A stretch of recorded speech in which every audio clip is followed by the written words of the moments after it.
ቆይ እኔ የምለው ሁላችሁም ሲጋራ ማጨስ ይገድላል ለጤና ጠንቅ ነው ብላችሁ ነው የምታስቡት? እስኪ የሆነ ነገር ልንገራችሁ። የስኳር ህመም በሲጋራ ከሚሞቱ ሰዎች በ3 እጥፍ የበለጡ ሰዎችን እንደሚገድል ታውቃላችሁ? የሳምባ ካንሰርን ከሚያመጡ ነገሮች መካከል ዋነኛው ምክንያት ምን ይመስላችኋል? ሲጋራ ማጨስ? በፍጹም።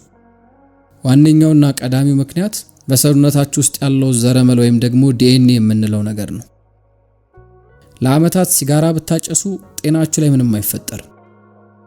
ይህ ሁሉ ሲጋራ ላይ የሚደረገው ዘመቻ የትንባሆ ምርትን ለማገድ የሚደረግ የፖለቲካ ሽኩቻ ነው እንጂ እኛ እየተነገረን ባለው ልክ ሲጋራ ማጨስ በጤናችን ላይ የሚያስከትለው ጉዳት አለ ማለት አይደለም። ክብራትና ክብሯን ይህ አሁን ያቀረብኩትን መከራከሪያ ያው ምንም እንኳን ራሴ የፈጠርኩት ቢሆንም ከብዙ ጓደኞቼ ጋር ተከራክሬበታለሁ። ታዲያ ግን ውጤቱ በጣም የሚያስገርም ነበር። ከጓደኞቼ መካከል 5ቱ ያልኩትን ሙሉ በሙሉ አመኑ። ከነሱ ውስጥ 2ቱ ደግሞ በጣም የሚገርማችሁ ነገር ሲጋራ ማጨስ ጀመሩ። እዚህ ጋር መረዳት ያለባችሁ ነገር ቃላት በትክክለኛው መንገድ ሲታሰቡና ሲነገሩ የሆነ ሰውን አእምሮ የመለወጥ አቅም አላቸው። የሆነ ሰው የነበረውን እምነት መቀየር ትችላላችሁ። የከሰመ ህይወትን እየመራ የነበረ ሰው ካፋችሁ በሚወጡ ቃላት አማካኝነት ስኬታማ እንዲሆን የተደላደለ ህይወትን እንዲመራ ማድረግ ትችላላችሁ። ወይም ደግሞ የሆነ ሰውን ደስታ ካፋችሁ በሚወጡ ቃላት ብቻ ወደ ሐዘን መቀየር ትችላላችሁ። አንድ ወይም 2 ቀላል የሚመስሉ ቃላትን ተጠንቅቆ መምረጥና መናገር የሆነ ሰው ሐሳባችሁን እንዲቀበለው ወይም ደግሞ ያቀረባችሁትን ሐሳብ እምቢ እንዲላችሁና እንዳይቀበላችሁ የማድረግ አቅም አለው። በጣም የሚያምር ሐሳብ ኖሯችሁ ነገር ግን ያንን ሐሳብ ትክክል ባልሆኑና በተመረጡ ቃላት ብትገልጹት ያ የሐሳባችሁ ውበት እንደ ጉምተን ነው ይጠፋል። ለዛ ሰውም በሚያሳምን መልኩ ሊደርሱ አይችልም። 4 ዓመት የሞላው አንድ ልጅ አለኝ እና ግድግዳ ላይ በከለሮች የመጻፍ መጥፎ ልማድ አለበት። ታዲያ የሆነ ቀን ወደ ክፍሉ ስገባ እንደለመደው ግድግዳው ላይ በነዛ ከለሮች እየቸከቸከ ነበር። ወዲያውንም በቁጣ አንተ ስማ እንጂ ያማሃል እንዴ? ሁለተኛ ይህን ነገር ስታደርግ እንዳላይ ብዬ አይኑን እያየው ጮህኩበት። ነገር ግን የሆነውን ገምቱ እስኪ። በሌላኛው ቀን ያንኑ ነገር ሲደግመው ተመለከትኩት። እንድታስፈራሩት አይፈልግም። ማንም ቢሆን መናቀን አይፈልግም። አክብራችሁ እንጂ በንቀት መልኩ እንድታወሩትና ያወራችሁትንም ነገር እንዲቀበላችሁ አትጠብቁ። የልጄ ኩራት ያ የኔን ቁጣ እንዲቀበል አይፈቅድለትም። የሚገርማችሁ ነገር ከሳምንት በኋላ ወደ ክፍሉ ስገባ ያንኑ ነገር እያደረገው ነበር። ይባስ ብሎ በዚህ ጊዜ ደግሞ አይኔን እያየ ነበር የሚያደርገው።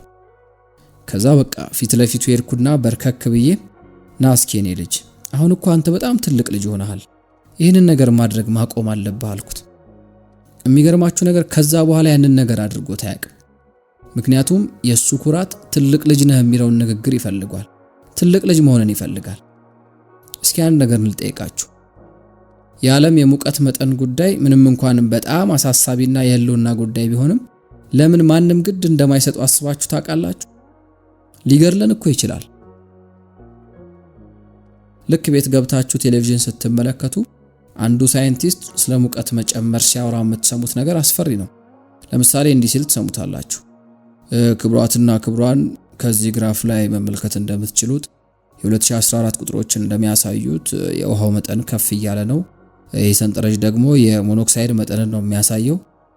ሶስተኛው መስመር ደግሞ ማስጠንቀቂያ ቦታ ነው። አያችሁ፣ የዚህ ሰውዬ መልእክት በፍጹም የተመልካቹን ልብ ሊያስደነግጥ አይችልም። በጣም ወሳኙ ነጥብ ምን መሰላችሁ? እንደ አራያ የምትወሰዱ ከሆናችሁ ወይም ደግሞ የምትደነቁ ሰዎች ከሆናችሁ የምትናገሩት እያንዳንዱ ንግግር ሊታመንና እንደ እውነታ ሊወሰድ ይችላል። አንድ ናስር የሚባል ጓደኛ ነበር። ወላጅ አባቱን በጣም ይወዳቸዋል። አባቱን የሚያስደስት ከሆነ ምንም ነገርን ያለማመንታት ያደርጋል። አባቱን ለማስደሰት የማይፈነቅለው ድንጋይ አልነበረም። ነገር ግን በተቃራኒው አባቱ እንዲሁ በቀላሉ የሆኑ ነገሮች ስለተደረጉለት ብቻ ደስተኛ የሚሆን ሰው አልነበረም። እና ናስር ከዓመት እስከ ዓመት አባቱን ደስ ለማሰኘት ብዙ ነገሮችን ቢሞክርም አባቱ ግን ምንም ሊደሰቱለት አልቻሉም ነበር። ኮሌጅ ከገባም በኋላ የመጀመሪያ ዓመት ላይ ናስር ሁሉንም ትምህርቶች ኤ ነበር ያመጣው። ታዲያ ውጤት ከወጣ በኋላና ናስርም በሁሉም የትምህርት አይነቶች ኤ ማምጣቱን ካረጋገጠ በኋላ በጣም ደስ አለው። ይሄ ነው በቃ አባቴን የሚያስደስተው፣ በመጨረሻም አባቴ የሚኮራበትን ወሳኝ ነገር አገኘው ብሎ በጣም ደስተኛ ሆነ።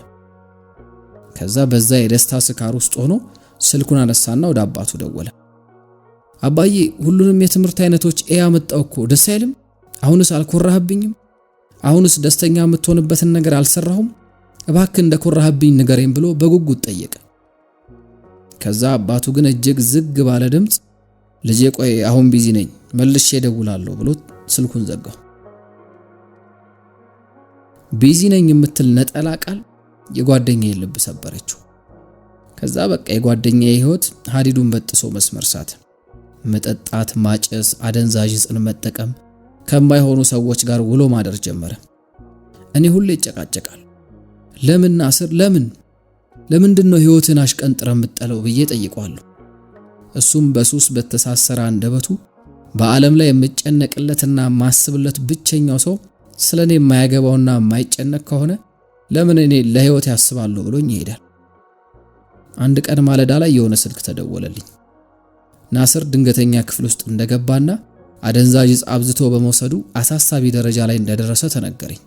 በድንጋጤ ውስጥ ሆኜ በፍጥነት ወደ ተደወለልኝ ሆስፒታል አመራው። አልጋ ላይ ራሱን በማያውቅበት ሁኔታ ተኝቶ አየሁት።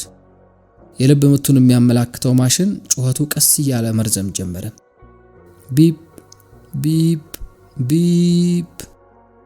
ዶክተሮቹ በጥድፊያ ሊመልሱት ሲታገሉ አየሁ። በመመንጨቂያ ልቡን ሊያስነሱት ታገሉ። መጨረሻ ላይ ግን ናስርም ማሽኑም ዶክተሮቹም ሁሉም ዝም አሉ። አንዲት ነጠላ ቃል ህይወቱን ልታድነው ትችል ነበር። ቃላት ኃይል አላቸው። ቃላት ኃይል ናቸው። ቃላት እኮ ኃይላችሁ መሆን ይችላል። የሆነ ሰው ህይወትን መለወጥ ትችላላችሁ። ሀገራችሁን ማነሳሳት ትችላላችሁ። ይህችን ዓለም ቆንጆና ለመኖር ምቹ ማድረግ ትችላላችሁ። ያንን አይደል እንደ ሁላችንም የምንፈልገው? ያ አይደል እንደ የመኖራችን ዓላማ፣ ሰው የመሆናችን ምክንያት? ያ አይደል እንደ ሰው ልንላበሰው የሚገባው ማንነት፣ ልንይዘውስ የሚገባ ስብዕና? አንደበታችሁ መርዝ መጥፋትም ይችላል ወይም ደግሞ የተሰበረች ነፍስን ማከም ይችላል። ባካችሁ ያንን ግባችንን አድርገን እንንቀሳቀስ። ቃል ይገድላል፣ ቃልም ያድናል። ውጤቱን መምረጥ ደግሞ የኛ ድርሻ ነው። ሌላው መነግራችሁ ነገር ደግሞ በህይወታችሁ አይሆኑም አይቻልም ብላችሁ ያስቀመጣችኋቸውን ነገሮች አስቡ። አሁን ለምሳሌ ለኔ እንዲሁም ደግሞ እኔን ለሚያቁኝ በሙሉ ይህን ያሳካውት ነገር የማይቻልና ይሆናል ተብሎ የማይታሰብ ነገር ነበር። ነገር ግን እኔ አይቻልም ያልኩት እኔም አልደርስበትም ብዬ ራሴን የገደብኩበትን ድንበር አልፌ እዚህ ጋር ቆሜያለሁ። እና ደግሞ እኔ ማድረግ ከቻልኩኝ እናንተም ማይሳካም አልችለውም ብላችሁ የቆለፋችሁበትን ነገር ማሳካት የማትችሉበት ምንም አይነት ምክንያት የለም። መሐመድ ካታኒ ነበርኩ። እጅግ አድርጌ አመሰግናችኋለሁ።